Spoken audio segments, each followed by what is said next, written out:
Okay, so I will start once again with those parent points for p of x is equal to root x.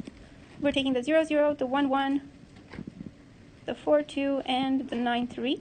But again, I'm not joining them. I only want the rough approximation of their position. So under the first transformation, the vertical stretch, what happens to all the y values? They triple, yeah. So I go from 1 to a 3, and from 2 to a 6. And I guess we can do this one too. It goes to a 9, the very last one.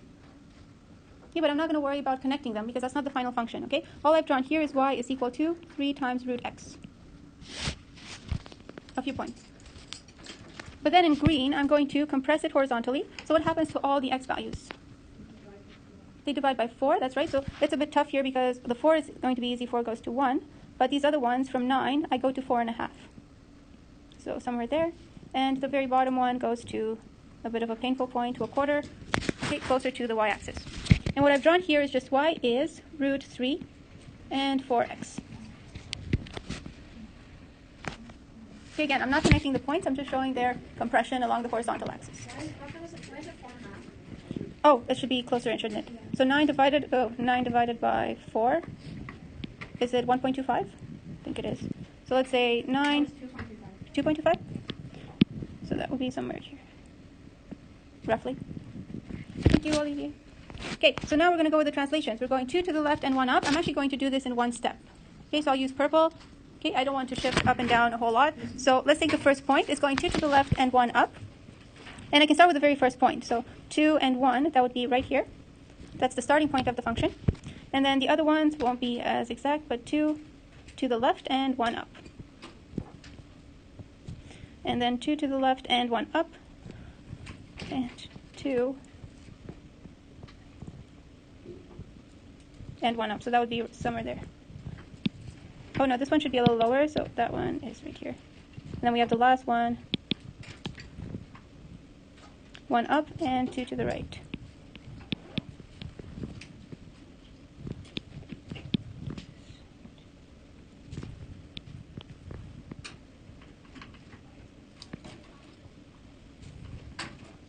Okay, so those 0.25s are very approximate, but for now. Okay, so I've done both of these translations in one. I've kept the compressions and the stretches that we just did, and translated vertically and horizontally in one. Okay, so now I can say that the final function drawn is f of x.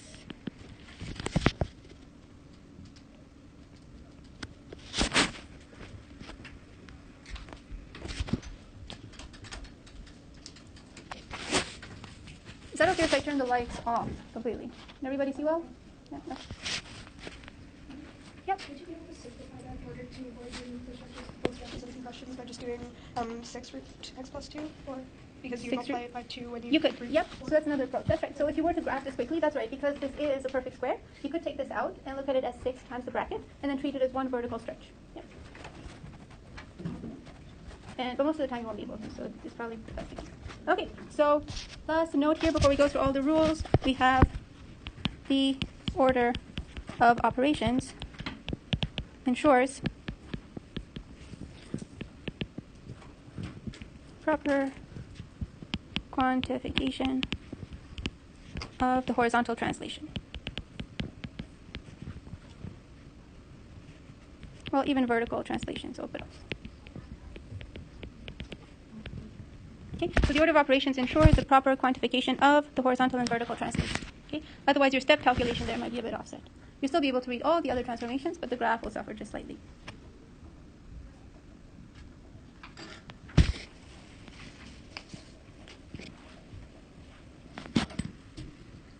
Okay, so the first step that you'll always take with this is to factor all possible constants such that you come closer to the parent version.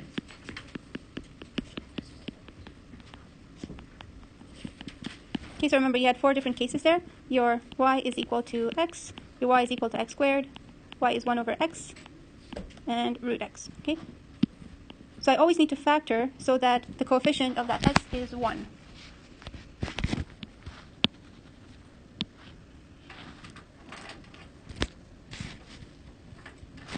so a subcase of 1 really is if there are negative signs affecting the x or y, factor them as -1.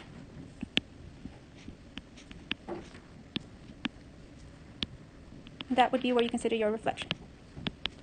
Okay. So it's more of a subcase of the very first condition. We're still factoring, but we're factoring out a -1 when we have negatives affecting our x or our y. Okay, so this is more the algebraic step. And then once you graph, you always graph stretches and compressions first. Well, and reflections, technically, are graphed first. And then translations graphed second.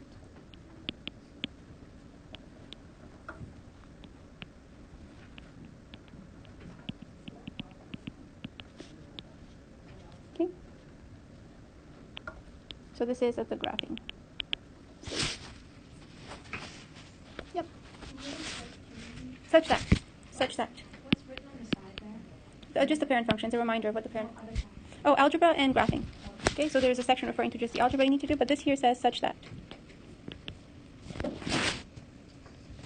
you factor all possible constants so that you get closer to a parent function version. So your coefficient of x, when it's isolated, should be 1. The coefficient of y should be 1.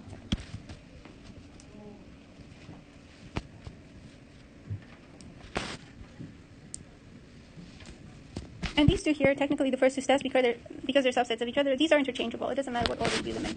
If you factor out the negative first or second, it's not a problem.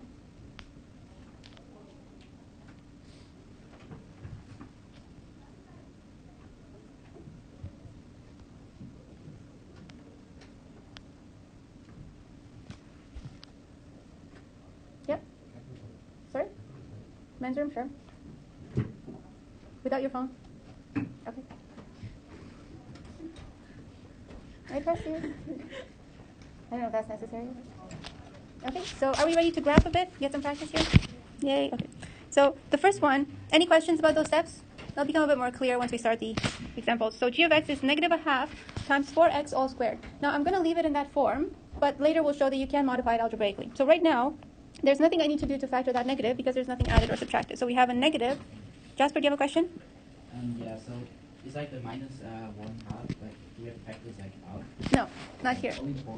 Usually when it affects the x, but yes. Okay, don't factor anything here. You only factor when there's additions and subtractions. Do you see anything added or subtracted there?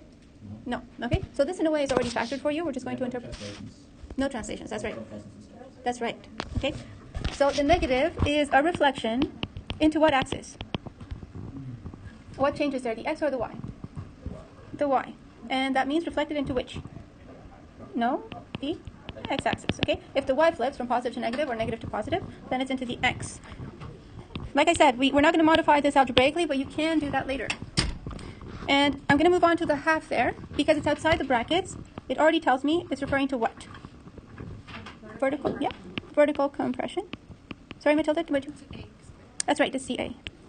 Yeah, so if you prefer letters, you can write that in, but make sure that you can express it in text form, okay? And then inside the bracket, what happens there? I know it's a horizontal transformation. Compression, that's right. Okay, so we have those three, and they're already stated, but we can finish up. So we have vertical compression by 1/2, and horizontal compression by 1/4. And you have all that space because sometimes people write them in line, but that's fine. That directs me exactly where you're interpreting the information, okay? For h of x, I'll give you a few minutes, because this one here will require factoring, right? I have that subtraction there, and my image of the function is in terms of 1/x. So I want a coefficient of 1 for that x to compare it properly. So what will I need to factor here? Yep, Matilda? Yep, so I'm going to focus on just the denominator for now. I'll leave the top 3, and then we have here a 4 and x minus 3. Now still not nicely enough arranged, so I can change it again just to highlight the 3/4 separately. So that's 3/4 times 1 and x minus 3. Then I can read it off as a vertical stretch or compression, not sure yet, and then a horizontal translation, left or right. We'll decide in a bit.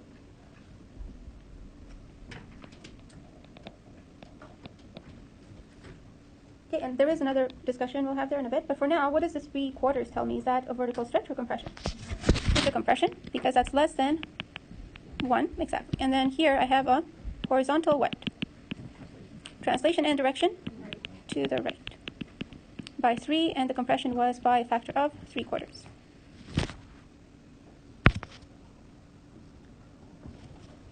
Okay, so now as 2 discussion points for this and the previous function, we'll start with this one. Well, thank you, Nicholas, making all that journey.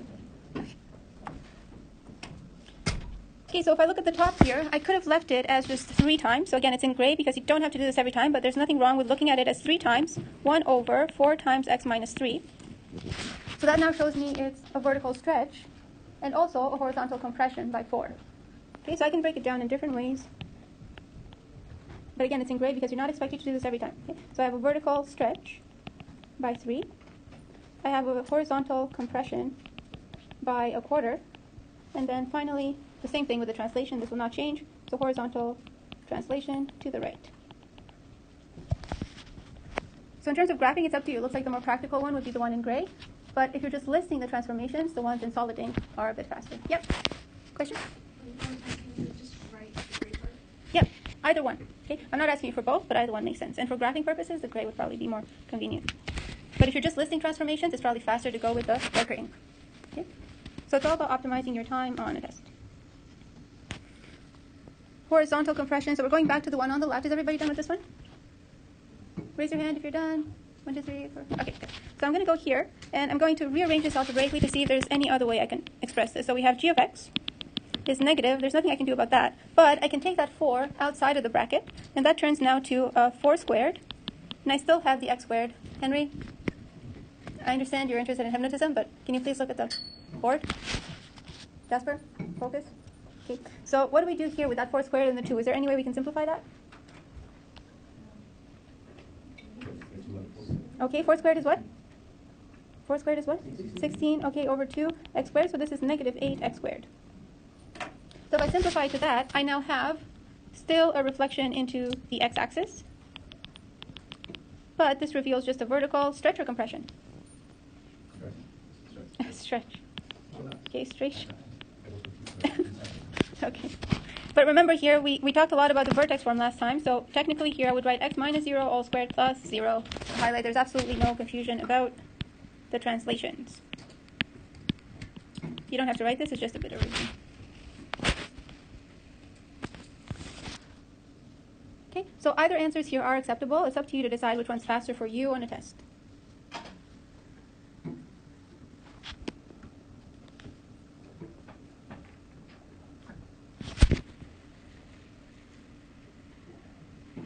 Okay, I know this one says an example, but I want to give you guys a chance to try to figure it out independently. So if a radical function, I have there a negative that affects that x, and once again, I'm working in the shadow of the parent function, so I'm thinking of shaping it up into something like this. So highlight a coefficient of 1 for x. So what would I need to factor out in that radical to make that happen?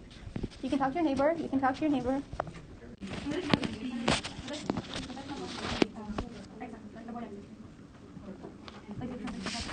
Okay, so what do people do first here? Negative 2 factored out, right? Did everybody do that? Negative 2 factored out? Yep, okay. If I do that, what do I have in brackets? X minus 3, that's right. Okay, so now before I go to the graph, I'm going to list the transformations. Is that clear to everybody? Make sure that you list them before you go to the graph. Don't try to just graph it, okay? So what does the negative tell me? Reflection into y, that's right, okay? So we have our reflection into the y-axis. And then what's next? The 2 tells me what? What is the 2? It's inside the radical, so it will affect horizontal or vertical transformation. It's inside the radical. So it's, yep, it would be a horizontal. Is it a stretch or a compression? A compression by a half. And now the last one is that magical translation, right? That I cannot touch unless I factored. So it's a 3 units, which way? To the right. By 3. So now that I've written them out, Olivia, once I've written them out in full, I can make sure to graph them, okay? But first I'm going to start with the original points, which are 0, 0, 1, 1, 4, 2, and we have a 9, 3 here. Okay? So we're just taking the reflection into the y, and that's going to be a negative 1, a negative 4, and a negative 9. And now I can go ahead and do the horizontal compression by a half. The 9 will go to what value? 4.5, that's right, so somewhere here. And then from 4, I go to a 2, and from 1 to a half. Oh, and I haven't labeled, I've gotten sloppy here, so we have a y is equal to root of negative 2x, and before that, we had a y is equal to negative x. Okay, so at different stages, it's good to label the points you have, okay?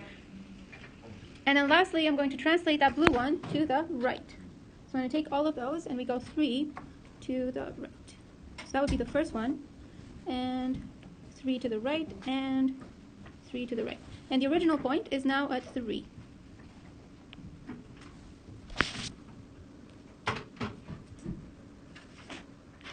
And now I can label this as the final function. It probably keeps going. And like I said before, make sure you cover your grid. And this is my h of x. Is all of that negative 2x plus 6. But in graphing, as with the algebra, make sure you follow the order of operations. So reflections are best done first, then stretches, compressions, and then lastly the translation. And if you do have stretches, compressions happening vertically and horizontally, again, try to separate them on your graph. Okay? And labeling is also important if you feel like it, but sometimes if you don't have a color code, it's also a bit more difficult. So labeling is probably the best route, especially if you don't have colors. Okay, for this one, did everybody copy this? We're good? Okay. But once again, the list has to be made before jumping into the graph. Okay? Otherwise, you will stumble upon difficulties. Okay, this one, I'm thinking of shaping it up into y is 1 over x.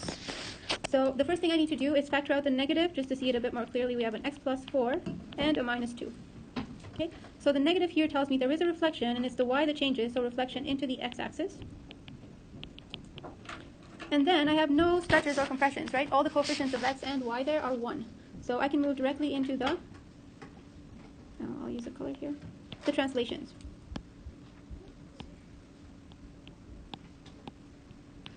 Okay, so the negative, and then we have a horizontal translation to the left or to the right? To the left. By 4, and we also have a vertical translation up or down? Down by 2. Okay, but again, I'm going to probably represent these two in one go, okay? So you can graph these in one step. But the reflection, I suggest you keep separate, okay? So for 1 over x, remember we had those asymptotes, which are x is 0 and y is 0, and I usually label those. So this is my x is 0 for y, and for x we have y is 0. So we know that the original points are these 1, 1, and then symmetric left and right.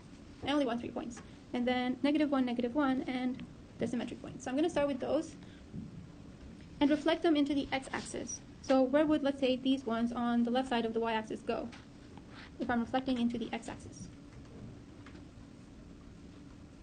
Into the x-axis, not the y. Yep, we're turning a calendar page, right? So upwards. So they're going to go into 1/2, a 1, and 2 over there. Okay? In this case, it actually ends up being the same, but it's still good to remind yourself what you're working with. But it does work either way with a rational function. Okay? And then in this case, we have, just to focus on these, again, about the x-axis, this will go to a 2, this goes to a 1, and this goes to -1/2. So that there is just a reflection. What I've drawn is y is equal to -1 over x. And the original was y is equal to 1 over x. Okay, and now we're taking those points and moving 4 to the left and 2 down. So 4 to the left and 2 down would be 4 here, 1, 2, 3, 4, and 2 down, which is 1 and 2. And then 1, 2, 3, 4 to the left and down, that would bring me here. And I don't really need at this point to move the other ones. I know that this one's immediately 1 up and half to the right. So I can use the relation with respect to each other, especially since we don't have a vertical or horizontal stretch or compression. So I know the distance between them is conserved. So now if we do the same with the other 3 left on the other side, again we have 4 here, that would go somewhere here, and 2 down. And then the other one is 4 to the left and 2 down. And lastly, 4 to the left and 2 down.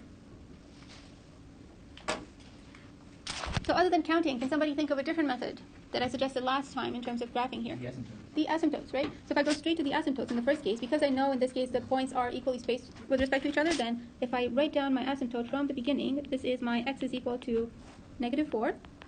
And the other asymptote is that x is equal to, no, y is equal to -2. That's right. Okay? So with these, because once again I know the relation between those points, so the distance stays conserved, then I can give a quicker graph than counting the squares, which is a bit painful when you have values of a half. And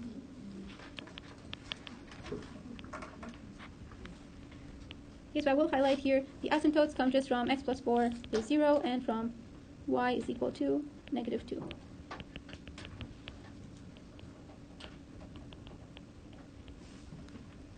Question, Olivia? On a test when you're graphing, Yep. you have to show that in between steps. What do you mean by the in between?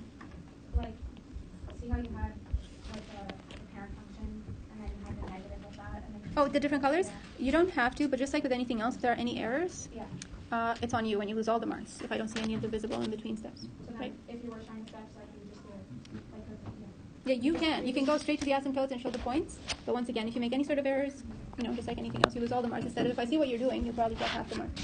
Right? And is there anything specific you should, because like you labeled them, like you labeled Yeah. the one on the right there as y plus minus 1 over x. Yeah. Is there any specific way you should label them, or just sort of what makes sense? Well, I don't know if you can get more creative than that, because that's telling you exactly what's happening in terms of a process. But again, I'm not asking you to label that particular one. You have to label the final function, though, okay, at all times. But a question like this could be worth, let's say, 5 points on a test. And those 5 points technically do come from listing the in-between, because if you go straight to the final and it's the wrong answer, you lose all those marks. Okay? And you would just label it as f of x. Yep. And if you have the expression on page and you haven't derived it yourself, you don't have to rewrite it, but I always like to include the expression, because that gives you another chance to make sure that you included all those transformations. Okay? If you make a little error, or it's a good chance to discover it. But the step that I do expect for everybody, even though the graph is a little bit up to your interpretation, you should have the list right here, the list of the transformations happening. Okay? Even if I don't ask in the question, if I say graph this, I still expect to see those 3 steps.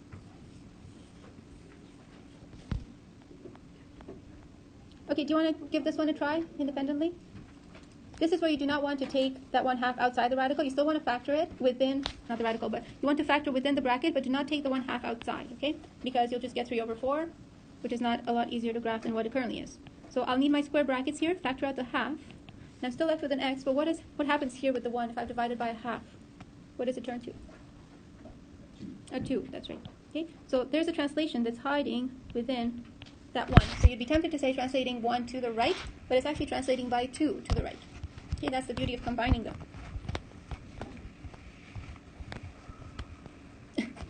I don't know what you're saying, Nicholas. Obviously, you're very passionate about these functions, which is good. So do you guys want to tackle this alone? I mean, independently? No. Okay, I'll give it a go in 2 minutes, at least in terms of listing them.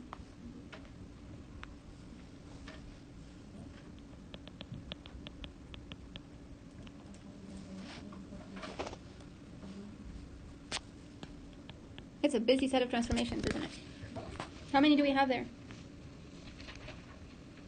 4, that's right. So on a graph, technically there should be about 3 steps, right? Because I'm doing the 2 translations in one go.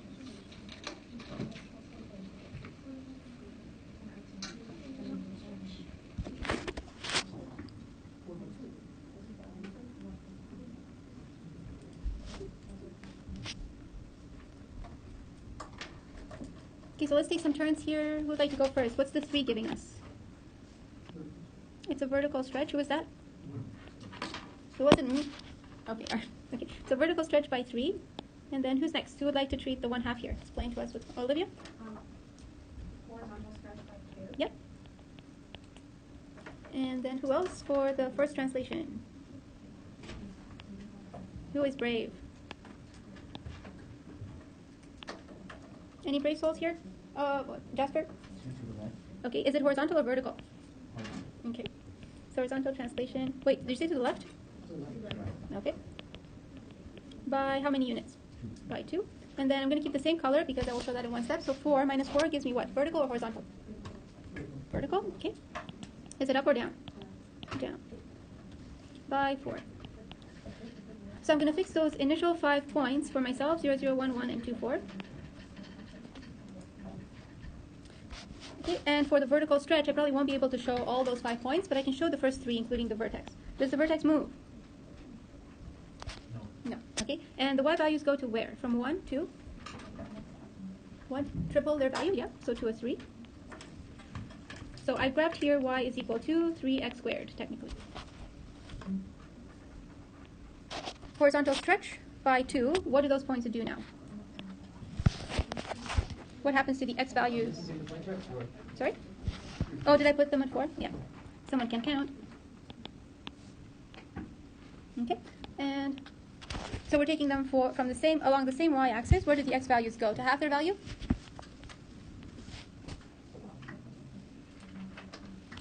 From x is 1 to x is a half, or x is equal to 2? It's a stretch, right? So I'm going to increase the x values from 1 to 2 and from -1 to -2. Again, the vertex will stay the same. Olivia, do you want to pay some attention here? Okay. So after that, I'm done with the compression and stretching. No compression, but just stretching. And now I can go into the translations. So we're going 2 to the right and 4 down. So I'm going to take all the orange points here and go in one motion to the right and down. So we have 2 to the right and 4 down. And then 2 to the right and 4 down. 2 to the right and 4 down. And this would be my final function. I can connect the points. And label. I haven't labeled the intermediate yet. Oops, it's not. I should use a different color here. Pink.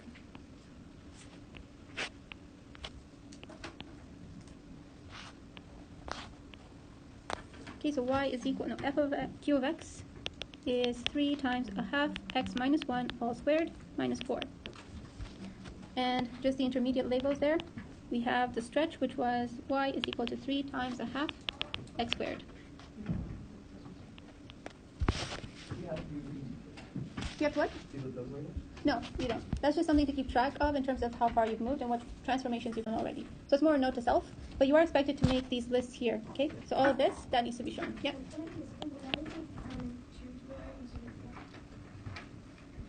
Instead of 4 to the right, but the x changes, so it's x minus 2. Because you're dividing by 1/2. You're factoring out 1/2. So 1 divided by half is the same as 1 times 2, right? Okay. So you guys can do the rest. Oh, I just wanted to note here, remember the very first time we approached these compressions and stretches, we used the vertex form. So a quick way here, even though we still have those stretches and compressions which affected, I can always look for the vertex to make sure that I've done the right transformations. So the vertex moves from 0, 0 to 2, -4. Is that what I'm getting in the final graph? Is the vertex at 2, -4? Yeah. Okay, so always check that the vertex matches your graph right at the end. It's always a good check. Now, you can finish some of this in class, but this is practice and homework all together. So if you feel a bit tired, you can just take a break. But if you're energetic, fill out the practice.